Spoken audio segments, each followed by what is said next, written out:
The void of space erupted in brilliant flashes as thousands of alien vessels tore through reality itself. The Coranian Superfleet emerged from hyperspace like a nightmare made manifest, their ships stretching across the darkness in perfect formation.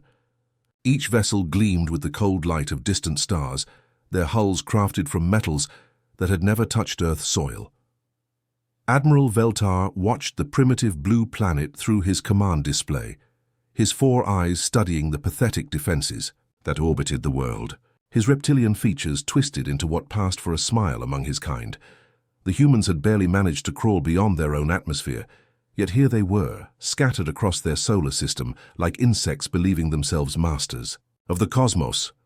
"Deploy reconnaissance drones," Veltar commanded, his voice echoing through the bridge of his flagship. The massive dreadnought stretched nearly 2 kilometers from bow to stern, bristling with weapons that could crack planets in half. Around him, dozens of smaller vessels maintained perfect formation, while the truly massive world killers lurked at the fleet's center like sleeping giants. The drones swept through the outer system, their sensors cataloging humanity's laughable military presence. A few hundred patrol craft that looked like they belonged in a museum. Orbital stations that appeared to be held together with primitive welding and desperate hope. Communication satellites that broadcast signals using technology the Coranians had abandoned centuries ago. Deep beneath the Pacific Ocean, Commander Hansol Kim sat in a chair that had never officially existed, monitoring screens that displayed information no human government would admit to possessing. The command center hummed with quiet activity as dozens of technicians tracked the alien fleet's approach.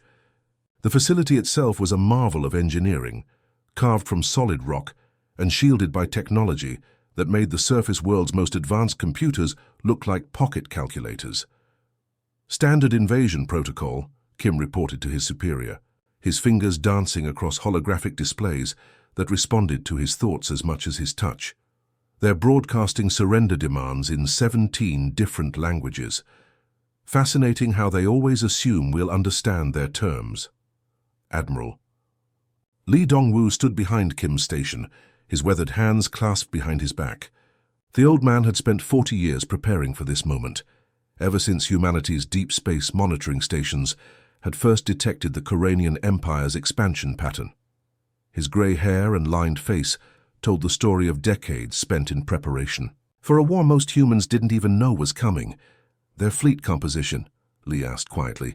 "Standard Coranian formation, dreadnoughts, cruisers, destroyers, and 3 planet crackers at the center.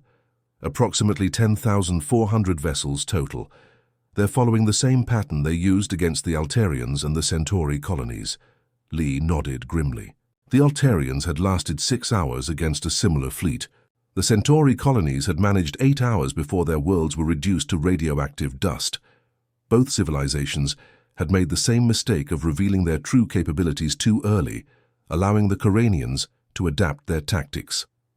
"Send our response," Lee ordered. The message traveled from the depths of Earth's ocean to communication satellites that appeared ancient but contained quantum processors more advanced than anything in the Coranian fleet. The transmission reached Veltar's flagship in seconds, displayed in perfect Coranian script across his tactical screens. "We respectfully decline your offer." The bridge of the alien flagship fell silent.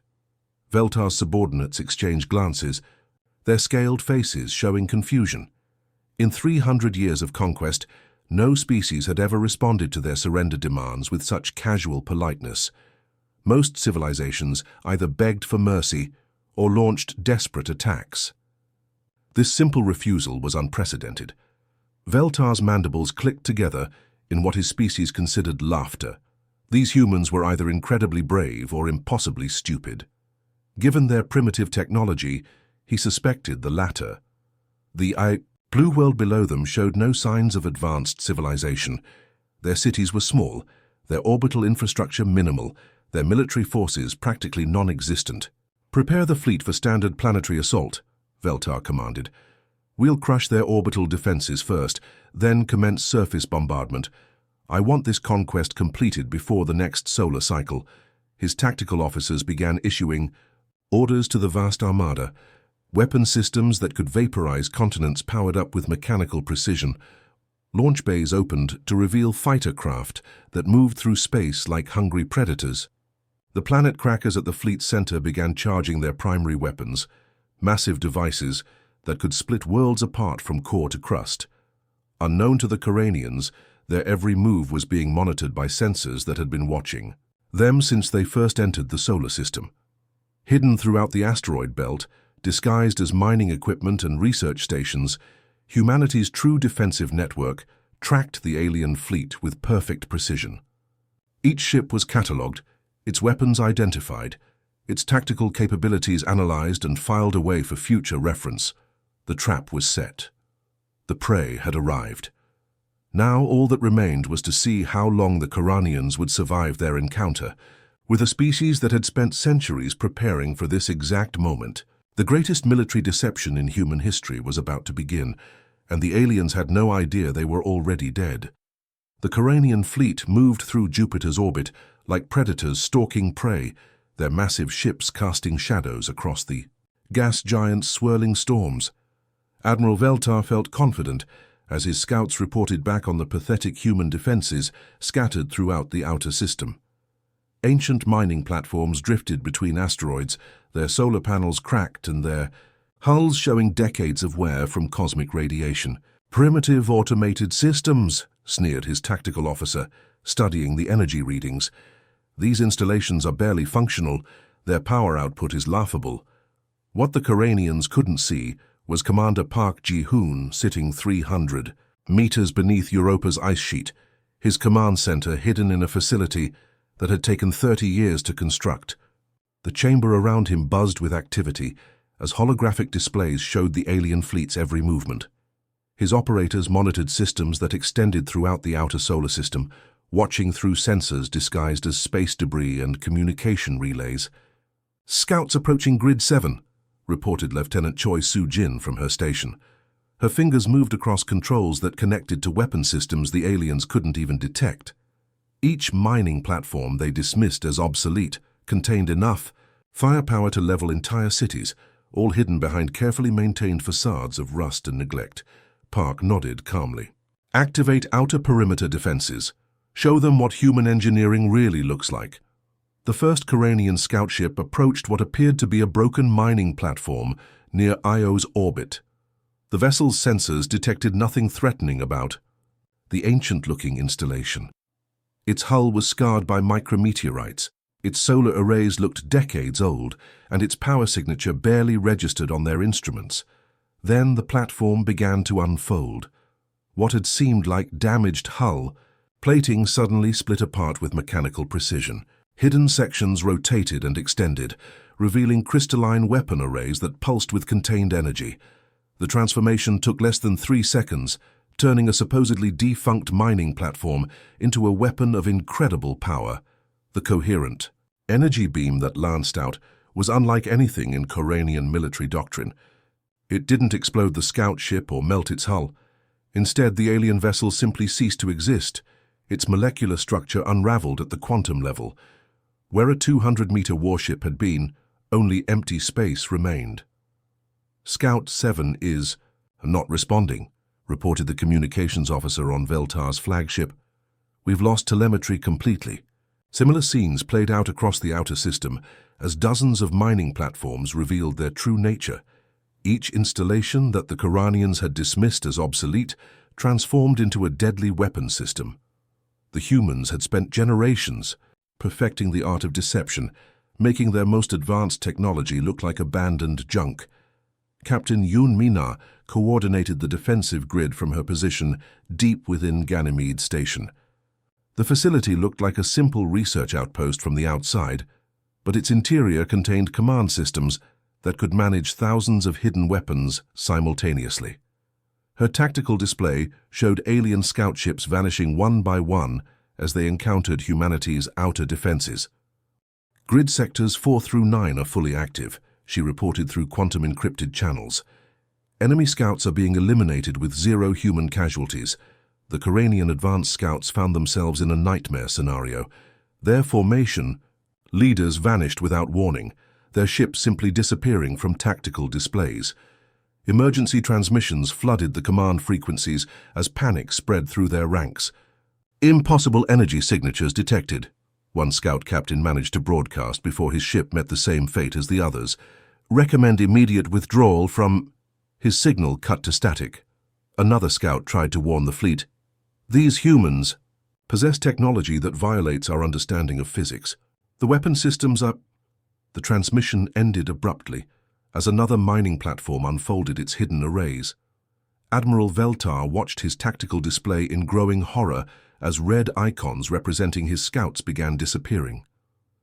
These weren't battle losses or equipment failures. His ships were being systematically eliminated by weapons that shouldn't exist. The energy readings his sensors detected made no sense according to Coranian science. Analysis of enemy weapons? He demanded, from his science officer. Impossible to determine, Admiral. The energy patterns don't match any known technology. It's as if they're manipulating matter at the subatomic level. More platforms revealed themselves throughout the asteroid belt, their ancient disguises falling away to expose gleaming weapon systems. Robot maintenance drones that had appeared to be simple repair units suddenly displayed advanced artificial intelligence, coordinating defensive patterns with inhuman precision. Communication relays transformed into sensor networks that tracked every Coranian ship with perfect accuracy. The outer system had become a killing field, and the humans had turned their supposed weakness into their greatest strength. Every piece of obsolete technology the aliens had observed was actually a carefully crafted deception, hiding defensive capabilities that far exceeded anything in the Coranian military. "We're losing scouts faster than we can deploy them," reported Veltar's tactical officer. "The humans have turned the entire outer system into a defensive network." Veltar's reptilian features twisted with frustration and growing fear. This wasn't how conquests were supposed to proceed. His empire had crushed dozens of civilizations, always following the same pattern of overwhelming their primitive defenses with superior numbers and technology. But humanity had rewritten the rules of engagement, turning their apparent technological inferiority into a trap that was systematically destroying his forces. "Accelerate to Mars," he ordered, his voice tight. With concern he couldn't hide from his officers. "Deploy the main battle fleet. We'll overwhelm them with sheer numbers." But deep in his alien heart, Admiral Veltar was beginning to suspect that humanity was far more dangerous than any species his empire had ever encountered. The red planet Mars hung in space like a wounded eye, its rusty surface dotted with what the Coranians believed were simple human research stations. Admiral Veltar's remaining fleet approached the planet with growing desperation, having lost over half his scouts to the mysterious weapons in the outer system. His massive dreadnoughts moved in tight formation, their crews preparing for what should have been an easy victory against primitive human technology. But as the alien armada drew closer to Mars, the planet's surface began to change. What had appeared to be simple research domes suddenly split open like mechanical flowers. Massive weapon turrets rose from hidden underground installations, their barrels gleaming with deadly purpose. The entire Martian defense grid had been concealed beneath fake research facilities, waiting decades for this exact moment. Deep within Olympus Mons, the largest volcano in the solar system, Admiral Kim Jae-hyun stood in a command center that defied imagination. The mountain's interior had been hollowed out and transformed into humanity's greatest military fortress. Quantum computers processed tactical data at impossible speeds, while holographic displays showed the approaching alien fleet in perfect detail. "Mars defense grid is fully operational," reported his tactical officer. "All weapon systems are charged and ready." Kim studied the enemy formation through his command display. The Coranians still moved like they expected easy victory. Their ships bunched together in standard attack patterns. They had no idea they were flying into the most sophisticated trap ever constructed by human minds. "Signal all hidden bases throughout the asteroid belt," Kim ordered. "Begin Operation Red Thunder." Throughout the asteroid belt, chunks of rock that had drifted in space for millions of years suddenly cracked open like eggs. Human warships emerged from their hidden hangar bays, sleek vessels that had been constructed in secret over the past 50 years. These ships moved unlike anything the Coranians had ever seen. their hulls flowing like liquid metal as they adjusted their configuration for maximum combat efficiency. Captain Song Haye-jin commanded one such vessel, a destroyer that looked more like a work of art than a weapon of war. Her ship's hull was composed of programmable matter that could reshape itself in real time, optimizing for speed, defense, or firepower as needed. The vessel's reactor core contained technology that made Koranian power systems look like campfires. In comparison, target the enemy cruiser formation, she ordered her artificial intelligence co-pilot. Maximum firepower, minimum exposure time.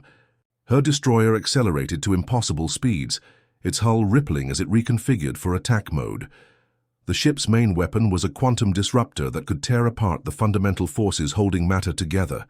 When it fired, the beam looked like concentrated starlight given deadly purpose. The first Koranian cruiser simply fell apart as the quantum beam struck its hull. The ship's molecular bonds dissolved, causing the massive vessel to collapse into its component atoms in a shower of brilliant light.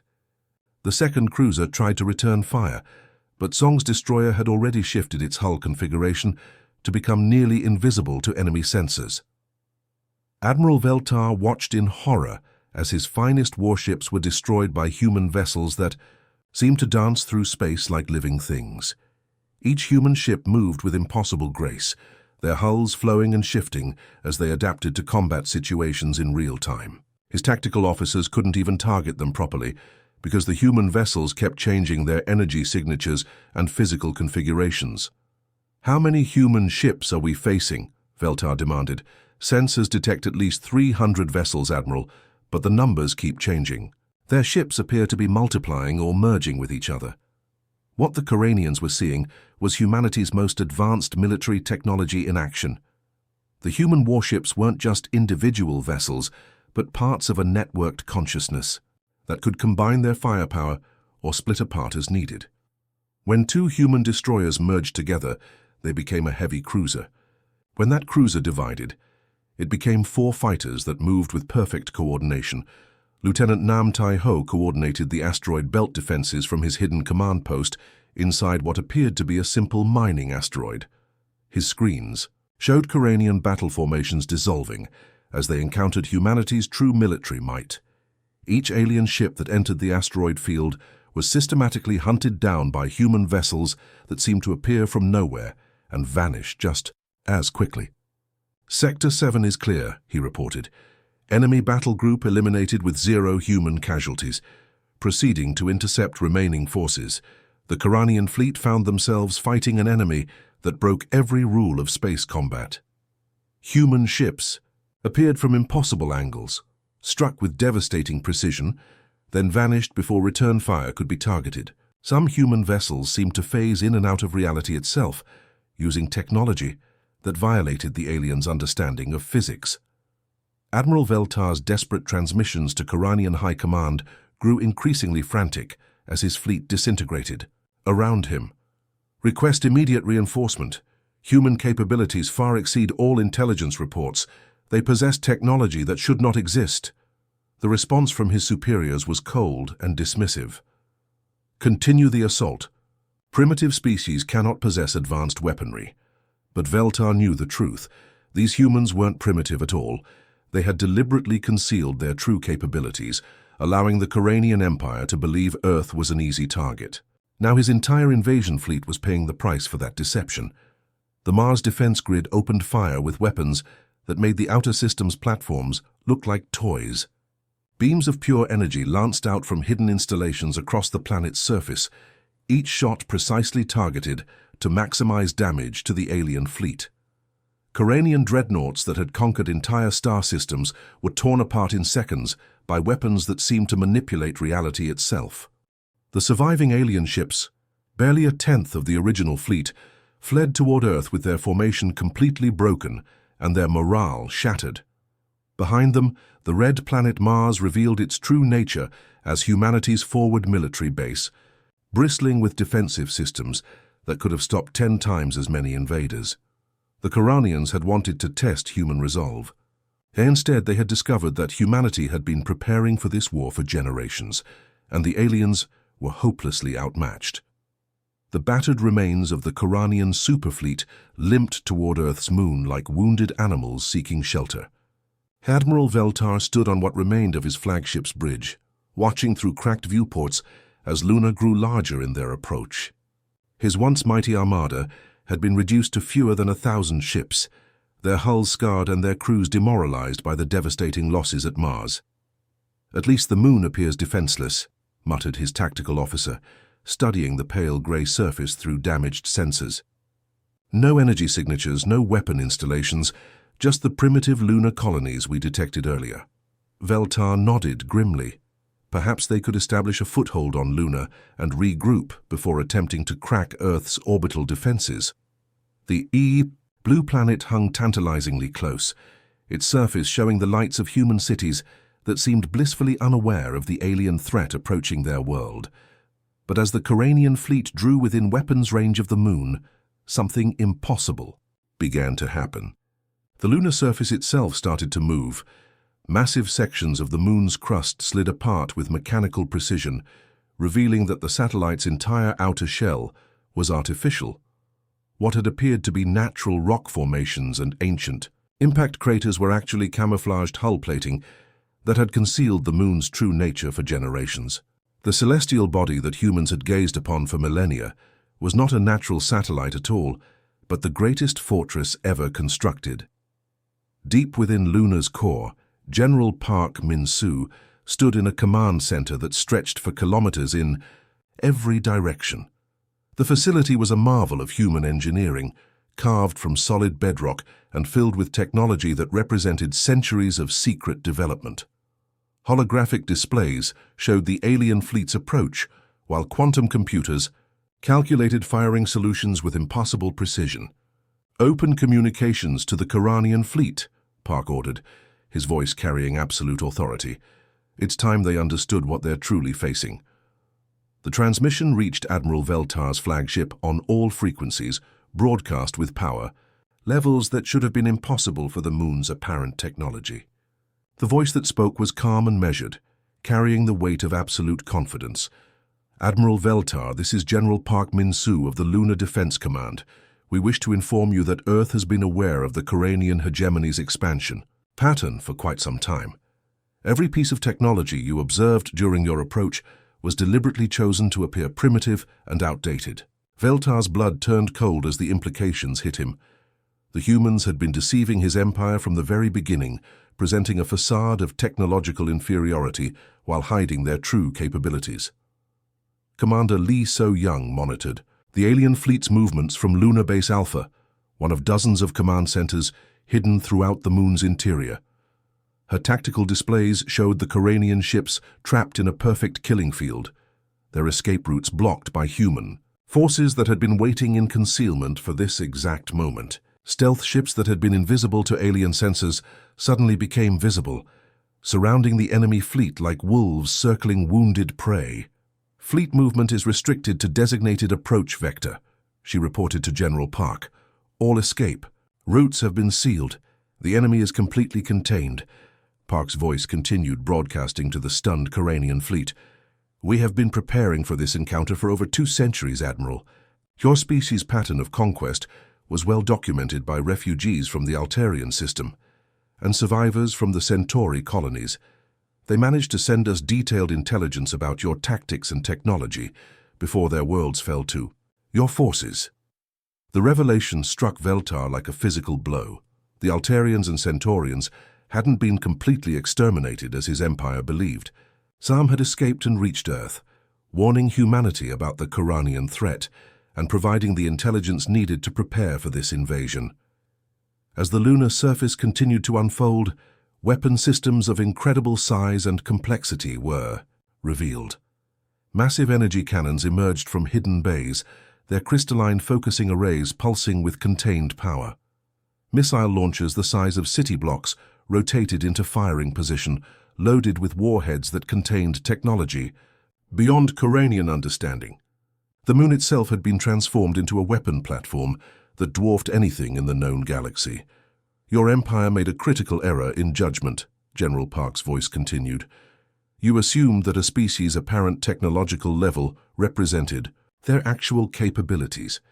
Humanity learned long ago that sometimes the greatest strength comes from appearing weak until the moment of truth arrives. Robot maintenance systems across Luna's surface worked with perfect coordination, preparing weapon systems that had been hidden for generations. Each robotic unit moved with inhuman precision, their artificial minds linked to quantum networks. That processed tactical data faster than any biological brain could comprehend. The machines had been waiting patiently for decades, maintaining systems that would determine the fate of both species. Admiral Veltar realized with growing horror that his entire invasion had been orchestrated by the humans themselves. Earth wasn't a primitive world that had been caught off guard by superior alien technology. It was a fortress that had spent centuries preparing for this exact scenario, luring the Khoranian fleet into an elaborate trap from which there could be no escape. The moon's primary weapons began to charge, their energy readings climbing to levels that made his flagship's main guns look like children's toys. Power signatures that defied Khoranian science filled his tactical displays, showing energy concentrations that could crack planets apart or unmake matter at the quantum level. "This is impossible," whispered his science officer.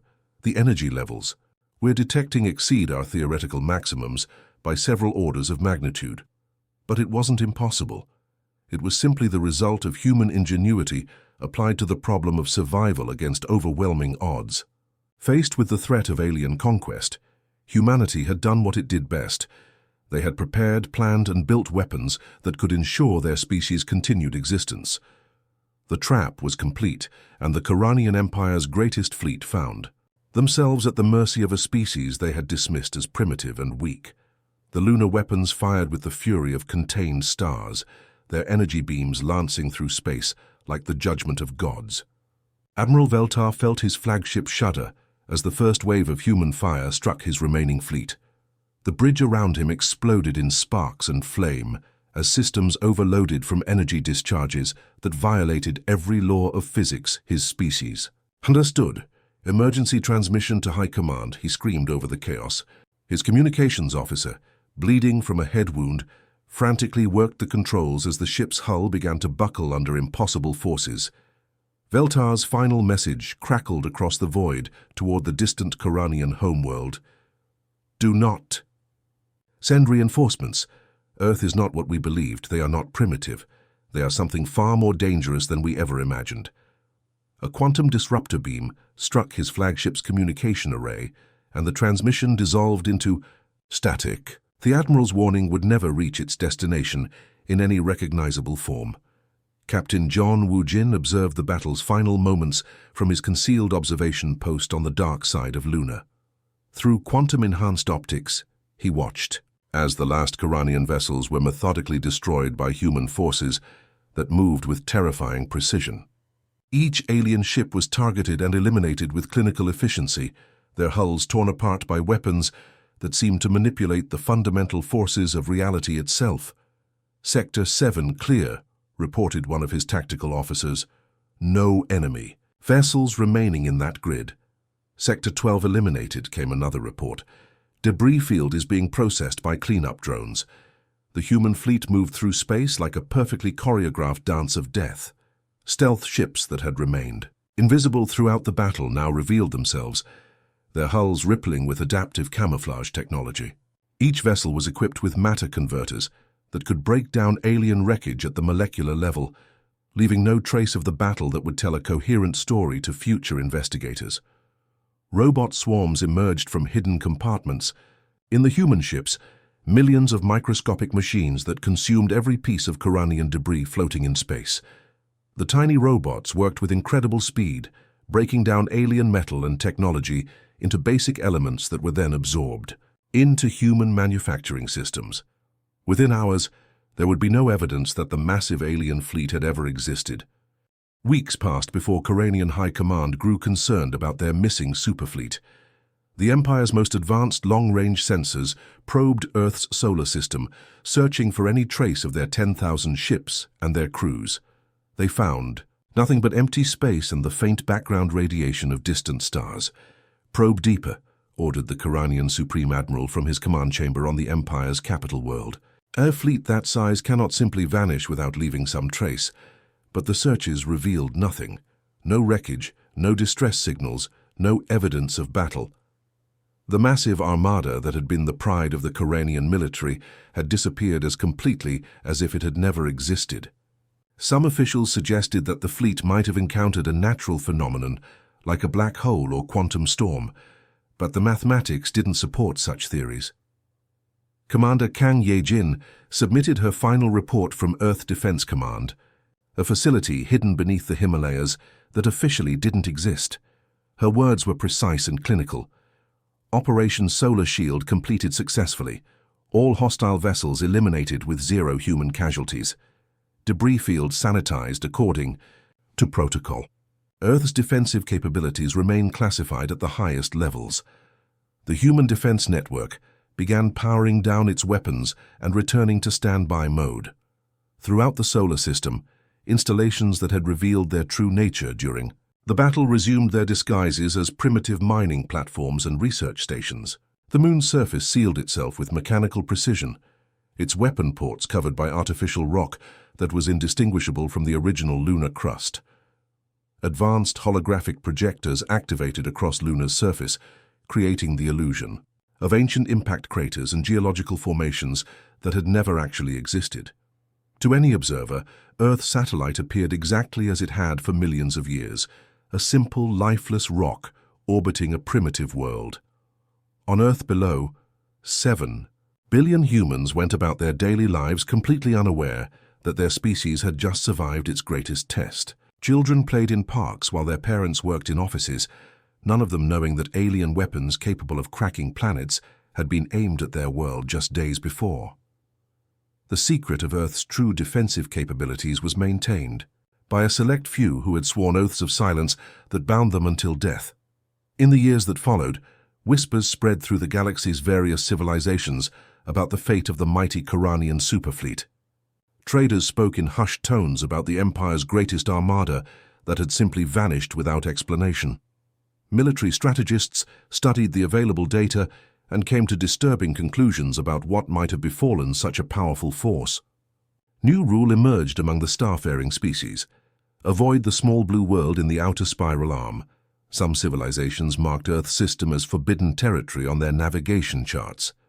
Others simply pretended the system didn't exist, erasing it from their databases entirely. Admiral Lee Dong-woo sat in his office overlooking the glittering lights of Seoul, reviewing the final casualty reports of humanity's first interstellar war. The document was remarkably brief: human military losses, 0. Civilian casualties, 0. Enemy vessels destroyed, 10,147. Enemy survivors, 0. The old admiral closed the file and gazed out at the city below, where people hurried through their evening routines without any idea of what they had just survived. Humanity had proven itself capable of defending against threats from beyond the stars, but the price of that defense was eternal vigilance. Deep beneath the Earth's surface, in facilities that spanned continents, human scientists and engineers continued their work. New weapons were designed, tested, and deployed. Advanced detection systems monitored the galaxy for signs of other hostile civilizations. Robot factories produced defensive platforms that were disguised as space junk and scattered throughout the solar system. Humanity had learned the greatest lesson of cosmic survival: appear weak when you are strong, and strike without mercy when threatened. The Coranians had discovered too late that Earth was not a world to be conquered, but a fortress that had been preparing for interstellar war for generations. The blue planet continued its ancient orbit around Seoul, looking peaceful and primitive to any casual observer. But hidden beneath that facade lay the most sophisticated military network ever conceived, waiting patiently for the next threat to reveal itself so that humanity could teach another species the price of underestimating Earth's children. The end.